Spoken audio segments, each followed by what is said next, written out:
sekelompok umat Islam, jangan berlebih-lebihan mengagungkan Nabi, nanti jadi syirik. Pernah dengar gitu nggak? Baca maulid sambil berdiri, syirik. Jangan berlebih-lebihan menghormati dan mengagungkan Nabi, nanti jadi syirik. Tanya itu ungkapan itu benar apa salah? Ada benernya, ada salahnya. Ada benernya, ada salah. Yang dimaksud mengagungkan, menghormati Nabi berlebih-lebihan ada. Siapa? Yahudi dan Nasrani. Bagaimana cara berlebih-lebihannya Yahudi kepada nabinya Nabi Uzair? Saking cintanya ke Nabi Uzair, berubah dari keyakinan kepada Nabi jadi Allah, jadi Tuhan. Uzair ibnullah dalam Al-Quran. Mereka mengakui, mengimani Uzair itu adalah bukan Nabi Allah, anak Allah. Itu maksud berlebih-lebihan, bergeser dari makom kenabian, makom kerasulan, jadi makom ketuhanan. Itu berlebih-lebihan. Contoh siapa lagi? Orang Nasrani. Mereka mengatakan Isa binullah, Isa anak Allah. Asalnya Isa Rasulullah. Isanya wafat, mengagung-agungkan berlebih-lebihan. Akhirnya disimpulkan saking hebat mukjizatnya, bisa menghidupkan orang yang mati ratusan tahun diantaranya.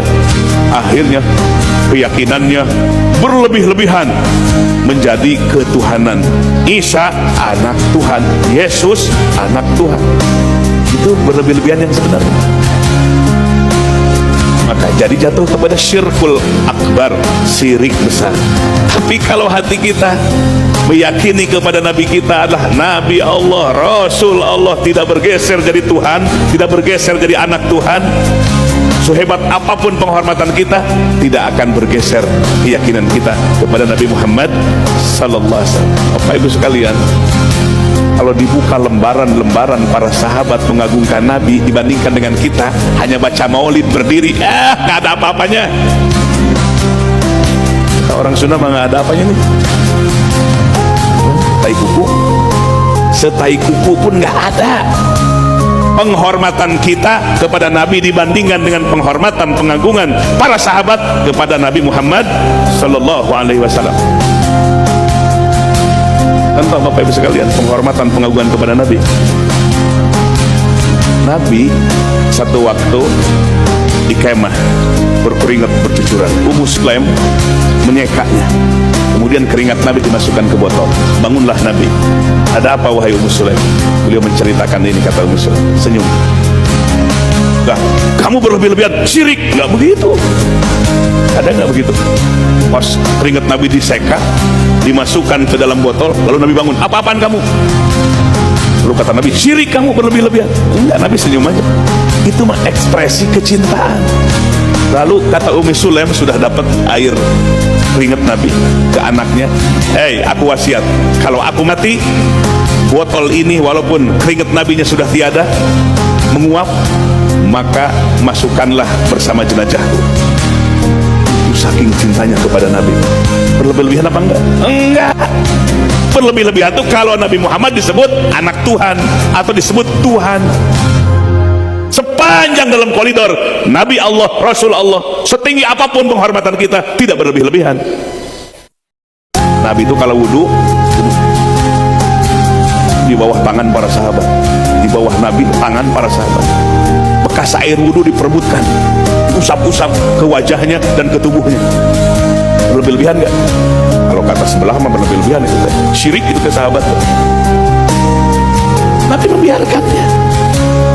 Sebab apa? Ekspresi kecintaan. Apa yang bisa dia bertabaruk mengambil berkah. Kalau Nabi dicukur, berebut. Contoh ketika tahallul, Nabi bercukur rambut. Ketika haji atau umroh, itu para sahabat berebut ingin mendapatkan rambut dari Nabi Muhammad. Gila nggak itu? Bagi yang nggak paham tentang cinta, bilangnya gila. Jadi para sahabat itu cintanya kepada Nabi, hormatnya kepada Nabi setinggi-tingginya dibandingkan dengan kita hanya berdiri ketika baca ya Nabi, belum apa-apanya itu mah. Itu penghormatan para sahabat, kecintaan para sahabat kepada Nabi kita, Nabi Muhammad sallallahu alaihi wasallam. Hadirin wal hadirat rahimakumullah, itu semua dijelaskan.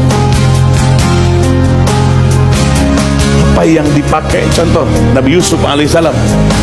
Nabi Yusuf sudah menjadi nabi, datang saudara-saudaranya, kakak-kakaknya yang pernah menzolimi di masa kecilnya. Lalu Nabi Yusuf membuka diri bahwa dirinya adalah Yusuf. Pada malu itu, kakak-kakaknya malu kepada Nabi Yusuf. Dulu menzoliminya, sekarang ternyata jadi orang yang mulia, terhormat. Sujud semua. Sujud kepada siapa? Nabi Yusuf. Sujud beneran. Tapi ingat, sujudnya bukan menyembah, bukan meyakini Yusuf sebagai Tuhan, tapi penghormatan. Nah, ini yang kita bisa bedakan. Orang Wahabi ini yang nggak bisa membedakan itu, nggak cerdas. Kalau bilang nggak cerdas berarti apa ya? Lalu kata Nabi Yusuf, tahu kalau ayahnya buta, saking terus ngedoa, Yusuf kecil hilang tanpa alamat kemana. Yang ada hanya pengakuan kakak-kakaknya, nih baju Yusuf, nih darahnya, ada darah dusta. Nangis sekian puluh tahun, mana Yusuf, di mana Yusuf, padahal sudah termasuk dalam daftar para nabi ketika dimimpikan semenjak kecil. Maka nangis sampai buta. Kata Nabi Yusuf, idhabu bikomisi. Kakak-kakakku, kau pergi menuju ayahmu, bawa gamisku ini. Bawa gamis yang dipakai Nabi Yusuf. Lalu apa? Kalau kau sudah sampai, lemparkan baju ini ke wajah bapak, maka nanti akan melihat kembali. Jadi gamis itu berkah. Gamis yang dipakai oleh seorang nabi ngandung berkah. Kata Nabi Yusuf, idhabu bikomisi, bawa gamis ini, lemparkan ke wajah bapak. Maka ayahnya ketika dilemparkan gamis Nabi Yusuf ke wajahnya, berai gitu. Berai itu gimana? Langsung melek lagi. Yang membuat melek gamis atau Allah? Allah hakikatnya. Sebabnya apa? Butuh sebab.